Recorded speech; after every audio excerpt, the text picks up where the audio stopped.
People say time thins the smell of blood. It doesn't. 5 years later, midnight still tastes like iron. The throne is empty. The hall is cold. And under all of it, I still find her cedar scent.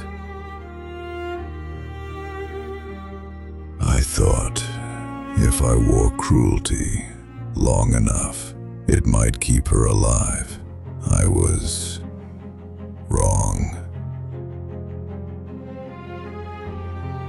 The memory drags him back to the winter the North broke. By the time Kaelen's cavalry smashed through the city gates, the palace courtyard was already burning. Snow chased ash across the stones. Blood ran black in the slush. Men shouted through smoke. Somewhere beyond the wall, a tower gave way. At the center of it knelt Elara.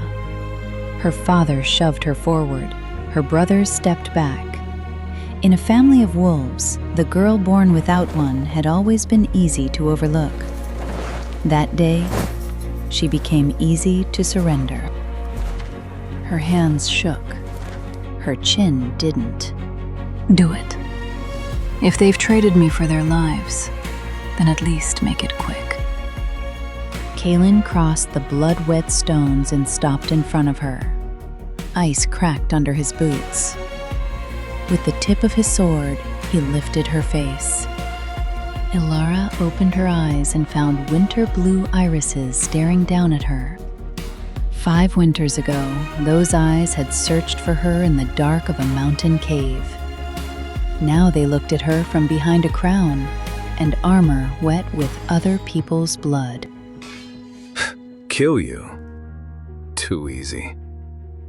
The blade hovered. Then the wind turned. Kaelen went still, not at her fear, not at her face. Beneath smoke and blood, he caught a scent that did not belong on a battlefield. Beneath the torn collar of her dress, a rusted shard rested against her heart on a frayed cord. His shard, the same jagged iron he had ripped from his own chest before pressing it into her shaking hand 5 winters ago. Keep it close. As long as my scent stays on you, nothing in those woods will touch you. The memory hit him hard enough to shake the hand that held the sword. The curse in his blood went quiet at once. The beast that had ripped through the north slammed against its chains. What are you waiting for? You burned my city. Now you won't even finish it?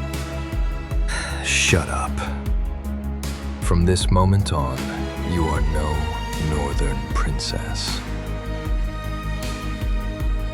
You go south in chains. You will live when I allow it.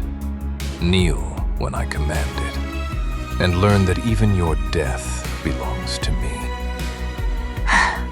I would rather die in the snow than follow you anywhere. In my territory, even that choice is mine. Along the edge of the courtyard, Southern councilmen watched from horseback, measuring him for weakness. Kaelen gave them none. He turned his back on Elara and ordered the chains. The yard heard a tyrant claiming his spoil. Only the man inside the armor knew the truth. Mercy would have killed her faster. And as he walked away, the hand on his sword began to shake. That was the first lie that mattered. She heard cruelty. I meant protection. After that, everything only got worse. The black iron carriage kept grinding south, wheel by wheel, through the blizzard. Iron screamed against frozen ruts. Inside, the cold sat so heavy it felt less like air and more like burial. Frost filmed the windows from edge to edge. Every pane was blind. Every breath turned thin and white, then vanished. Elara had folded herself into the darkest corner. Her bare feet were numb. The iron on her wrists gave a small, ugly clink each time the carriage lurched. She kept her eyes on the floorboards. She did not need to look up to know who sat across from her in the dark. The man who had broken the north, Kaelen. His scent filled the carriage anyway. Pine, storm, wet leather. But under it, something had gone sour. Blood, bitter now, rotting at the edges. During the siege, he had taken too much northern dark magic into his body. He wore indifference well. Under the black uniform, the poison was still working through him, inch by inch. Then the carriage slammed into a frozen rut. The world kicked sideways. Elara lost the wall, and the floor vanished under her. Her bound hands could not catch her. Her head was a breath from the iron wall when Kaelen moved. His gloved hand cut through the dark and caught the back of her skull, a heartbeat before impact. For 3 long seconds, neither of them breathed. Elara was braced against his arm. Heat bled through the leather. Under his fingers, a tremor kept trying to break loose. Let go of me. Don't touch me, with hands wet from my people's blood. His breath caught. He pulled his hand back too fast, like her skin had burned through the glove. He vanished into the shadows again, and then his gaze dropped. At the hollow of her throat, hanging from a frayed cord, rested a rusted shard of iron. Ugly, small, impossible. His blood still lived on it. The walls he had built over 5 years gave way all at once. The carriage, the blizzard, the chains, gone. There was only a cave, dark stone, and the taste of blood in his mouth. Don't throw it away. Keep it on you. As long as I can smell that iron, I won't hurt you. Even if the rest of me forgets, I won't. The blizzard hit the carriage walls again. The cave was gone. He was a king now, and she sat in chains because he had put her there. Kaelen stared at the shard. Beneath the gloves, his hands had gone bone white on the sword hilt. Every instinct in him wanted to tear the shackles off her wrists. Every lesson survival had taught him said, "Not yet." You kept that piece of junk. Why? Did you think some blind boy's scrap would buy you mercy in the South? You're a slave now, Elara. Learn the shape of it. Elara lifted her eyes at last. The hope that had once lived there for him was gone. She did not cry. She only pressed her fingers over the shard, hard enough for the edge to bite through cloth. No, Your Majesty. I keep it to remind myself that in that cave, I should have left you in the mud. He turned toward the frozen window before she could see it. His jaw locked. The muscle there jumped once, then held. In the dark where she could not see him, a single drop of cold sweat slid from his temple.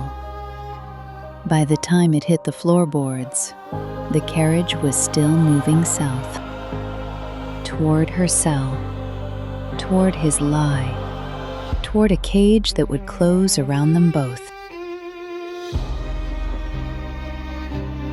The Golden Hall was built to make every living thing inside it feel small. Marble pillars climbed into shadow. Conquest scenes bled across the ceiling.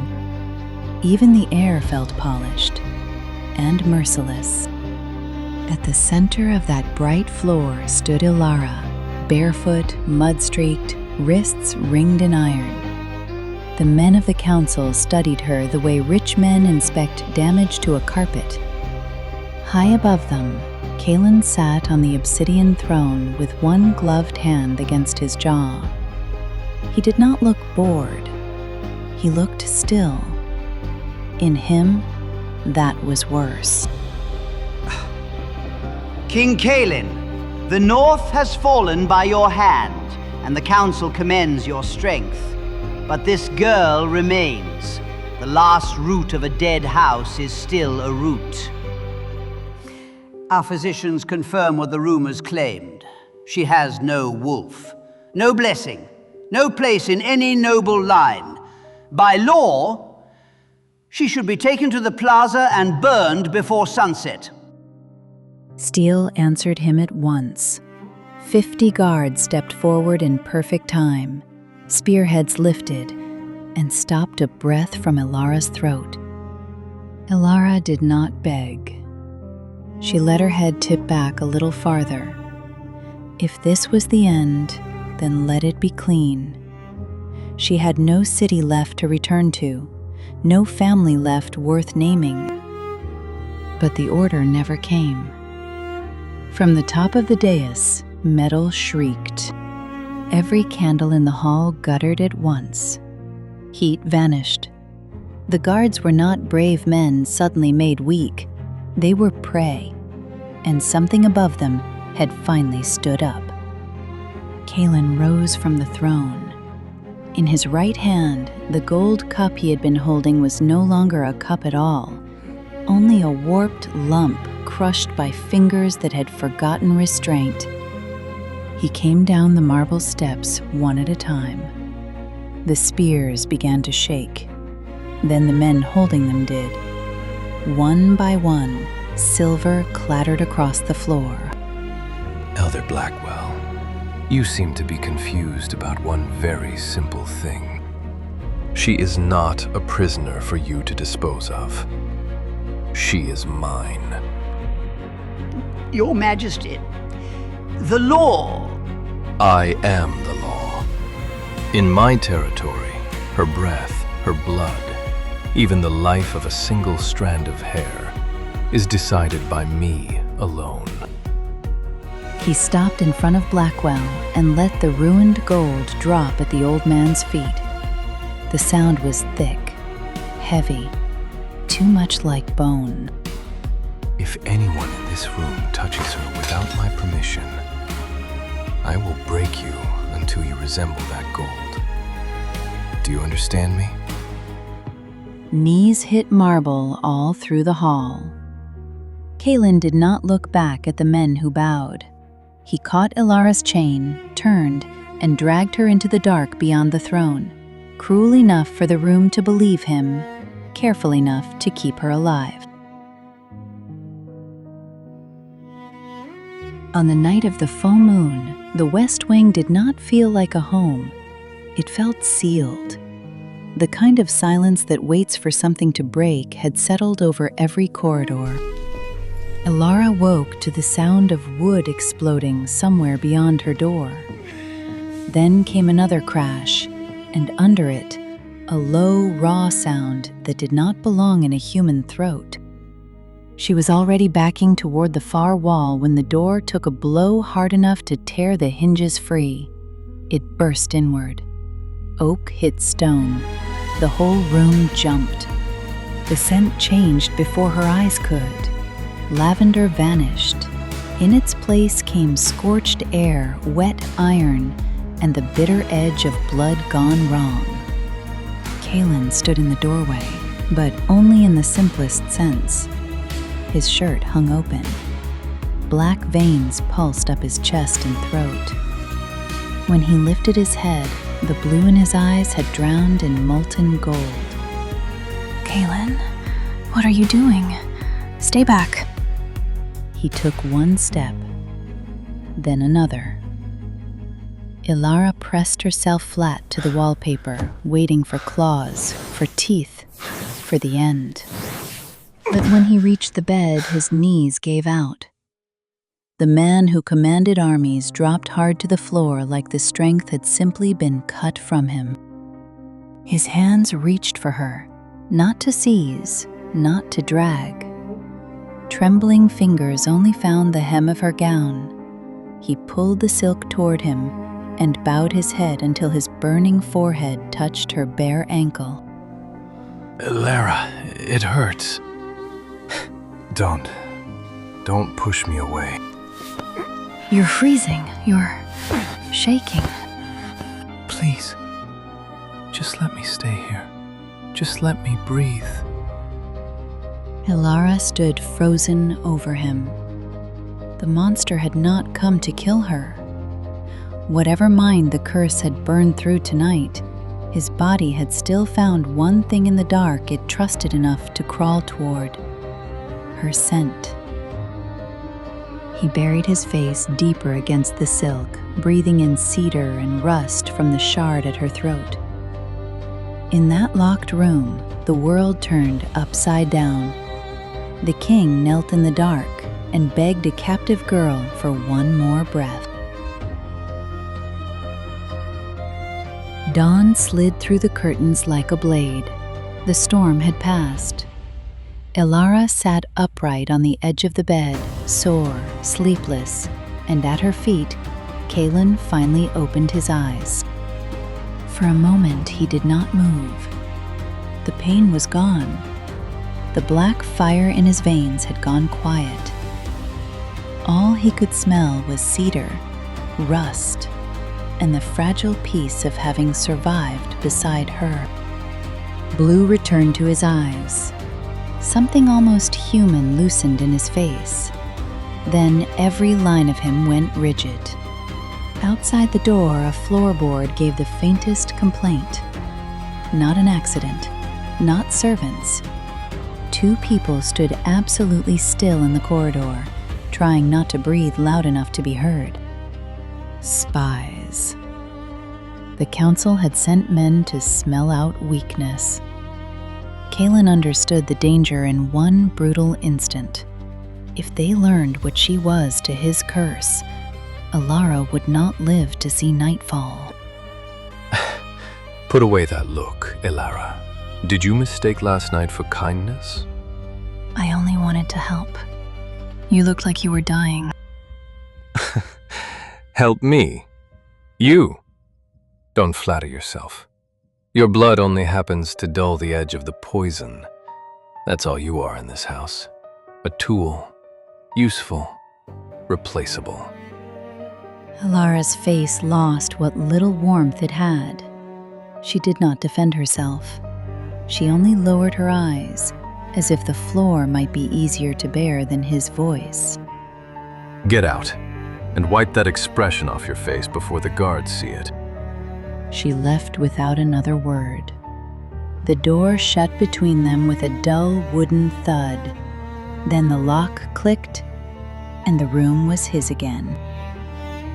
The instant that lock turned, the performance died. Kaelen caught the back of a chair so hard the wood groaned under his hand. Veins stood out across the back of his hands. In the silence, the tiny cracking shifts of his knuckles were audible, bone protesting the force he was using not to tear the door back open. Elara. He sank to his knees in the middle of the room and stayed there, breathing like a drowning man. The last traces of her scent were already thinning in the air, and he hated himself enough to let them go. Kaelen's solution was cruel enough to satisfy the court. The northern captive, he declared, would be worked like a servant in his private archives. On paper, it was punishment. In truth, it was the one room in the capital where the council's knives could not follow her. The library sat deep in the west wing behind locked iron doors.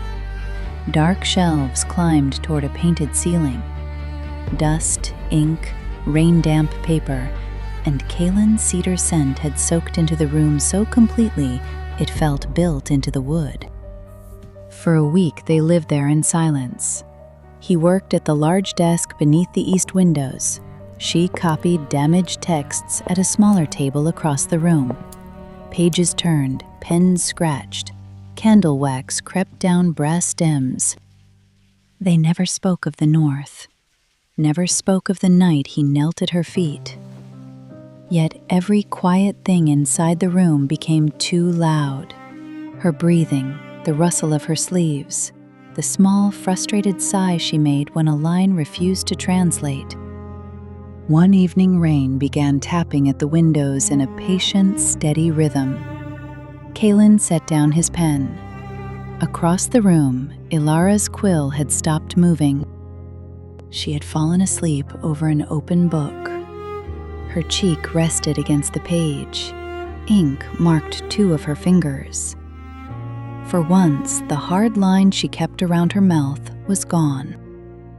Kaelen stood so quietly the chair made no sound beneath him. He crossed the room with a predator's silence and stopped beside her, looking down as if the sight itself could wound him. The frayed cord of the rusted shard showed at the base of her throat. She still wore it. 5 years. Through snow, captivity, and every reason to hate him, she had still kept it close to her skin. He eased off his jacket and laid it over her shoulders. His hands could have cracked stone. On her, they moved as if one wrong touch might wake the whole world against them. In her sleep, Elara turned into the warmth and drew in a deeper breath. Her face settled against the lapel of his jacket, seeking the scent without knowing it. Kaelen's hand lifted, only a little. It hovered beside her cheek and stopped there. Every part of him wanted to touch her. Every part of him knew love had already become the sharpest thing he could offer. I can't. I have nothing left that won't hurt you. He pulled his hand back and returned to the far side of the room. Rain went on tapping at the glass. Between them, the silence closed again, warmer than before, and somehow harder to survive. 2 nights later, the library peace broke like thin ice. Storm pressure crashed over the Capitol so fast the windows trembled in their frames. A deep splintering crack tore through the room. Elara looked up. Kaelen was bent over the desk, fingers buried in the wood, hard enough to wrench up strips of mahogany. Get out, Elara. Now. The smell hit her next. Ozone burned black, blood turned bitter, something rotting under the clean cedar she knew. The curse was no longer hiding. Black veins were climbing his throat in branching lines. When he raised his head, the blue of his eyes was gone again. Gold stared back at her, bright, starving, not fully human. Kaelen, you're burning. The curse is getting worse. Stay back. If I touch you like this, I won't stop. She kept going. Rounding the desk, she caught her palm on a jagged splinter. Pain flashed bright and stupid. Blood welled across her skin before she even registered the cut. At the same moment, Kaelen's knees hit the floor. He caught himself on one hand, head bowed, breath shredding apart. Elara dropped beside him and reached for his neck on instinct alone. Her bleeding hand pressed over the darkest veins, warm skin under shaking fingers. The sound was small. A hiss, like rain striking hot iron. Beneath her palm, the black lines recoiled. Then they began to fade. Not slow enough to doubt, not fast enough to dismiss. The poison was giving ground to her blood. Kaelen took one full breath without pain, then another. Gold receded from his eyes in slow circles, leaving winter blue behind. He looked at her hand on his throat as if it were a weapon. and a miracle. My blood. It's stopping it. Kaelen, it's stopping it. She looked for relief in his face and found terror instead. Kaelen moved first, not toward her, but toward the blood. Cover your hand, now. Elara, do not let anyone see this. Why? I can help you. You don't have to keep suffering. Listen to me. The poison in my blood was made by the council. If they learn a wolfless girl can cure it, they will chain you in a cellar and bleed you until nothing is left. The storm still battered the windows. Inside the library, a worse truth settled between them. He had not been refusing salvation. He had been refusing to hand her to monsters. For one suspended heartbeat after the storm, the world felt remade. The veins had vanished beneath her hand. Kaelen was breathing cleanly. The air no longer tasted like a curse. Elara waited for relief to soften him, waited for gratitude, waited for the impossible gentleness of being told none of this pain had been for nothing. Instead, Kaelen snatched a handkerchief from his pocket and wrapped it hard around her palm. He hid the blood the way men hide evidence. Kaelen, what are you doing? You saw what happened. I can heal you. Forget this. Forget every second of it. Do you hear me? No, you don't get to tell me to forget this when I just watched it save you. The nightshade poison isn't an accident. The council made it. They keep men like me useful with it and obedient with fear. His hands were trembling around the white cloth, not from pain now, from the thought of what her blood meant in the wrong hands. If they discover you can neutralize it, they won't see a girl. They will see a resource, a vein, a locked room, a body they can empty and refill until you disappear inside their cure. The truth reached Elara in pieces. His distance, his cruelty, the endless refusals. He had been choosing agony over exposing her, choosing rot over handing her to the men above them. Kaelen turned away before she could answer. Already his mind had run ahead of the moment. The council wanted proof he did not care for her. Perhaps the only way to keep her unseen was to give them a spectacle large enough to satisfy them. Go back to your room. And whatever happens tomorrow, don't trust the surface of it. He was going to protect her the same way he always had. Badly, violently, and from too far away. Elara watched him with the blood-soaked cloth between them and understood for the first time how lonely his kind of love could be. The peace in the library did not survive until breakfast. By full morning, the gates of the West Wing had been opened from the outside. Elder Blackwell entered first in white and gold. Behind him came silver-clad executioners. At his arm walked his daughter, Celine, dressed in crimson as if she had been invited to a celebration rather than a raid. Kaelen met them from the top of the staircase before they could climb higher. Black suit, gloves on, face unreadable. He had placed his body exactly where the path to Elara's rooms narrowed. Alpha Sterling, forgive the intrusion. The Council has received troubling reports. Rebel remnants in the north are gathering under one name, Elara. Then my armies will put them down. Your armies are not the point. The point is perception.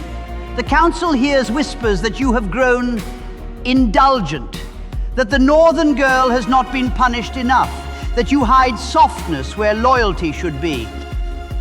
Kaelen did the math before the last word left the old man's mouth. His own covert forces were still days away from the capital. If he broke the confrontation open now, the executioners would have a clear shot at Elara before he killed half of them. So here is the council's will. At noon, you will bring the girl before the court and condemn her publicly. And to quiet every rumor in the south, you will announce your union with my daughter. The capital has waited long enough for its Luna, Your Majesty. Kaelen looked at Celine, then back at Blackwell. In another life, it might have been an insult. In this one, it was cover. If the council watched a noble Luna take center stage, perhaps they would finally stop watching the girl hidden in his shadow. You walk into my house and issue terms? The foyer temperature seemed to drop around him. Whatever man had sat quietly in the library 2 nights earlier was gone. The tyrant stepped back into his skin like armor. A condemnation? A Luna? If those are the reassurances the council requires, then assemble the court. I will give you both. At noon, the grand hall filled faster than a wound.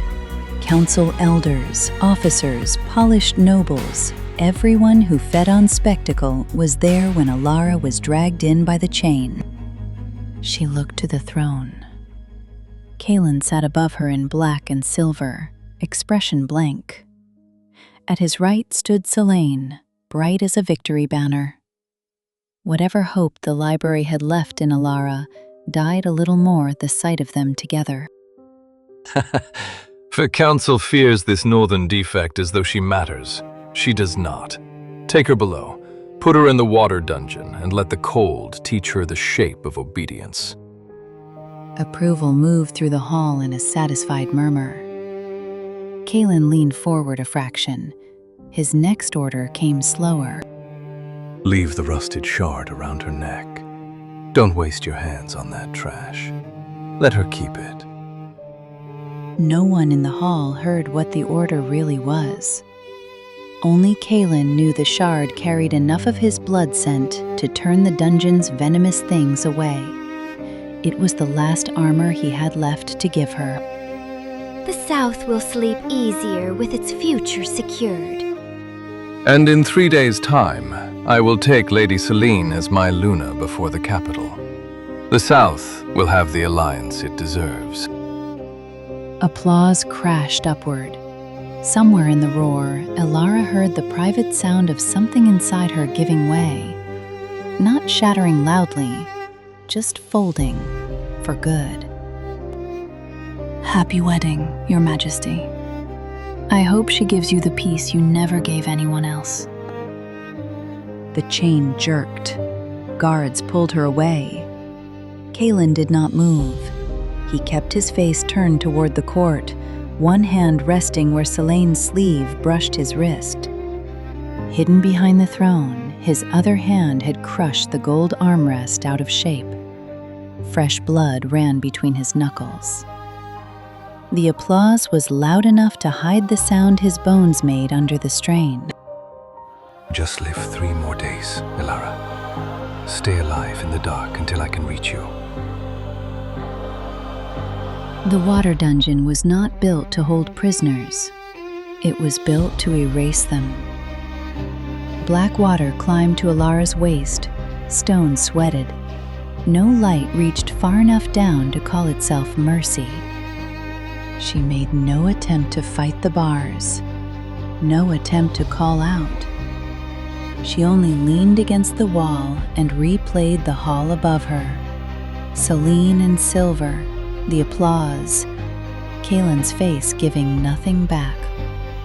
Some betrayals leave room for tears. This one did not. It had gone past grief and into absence.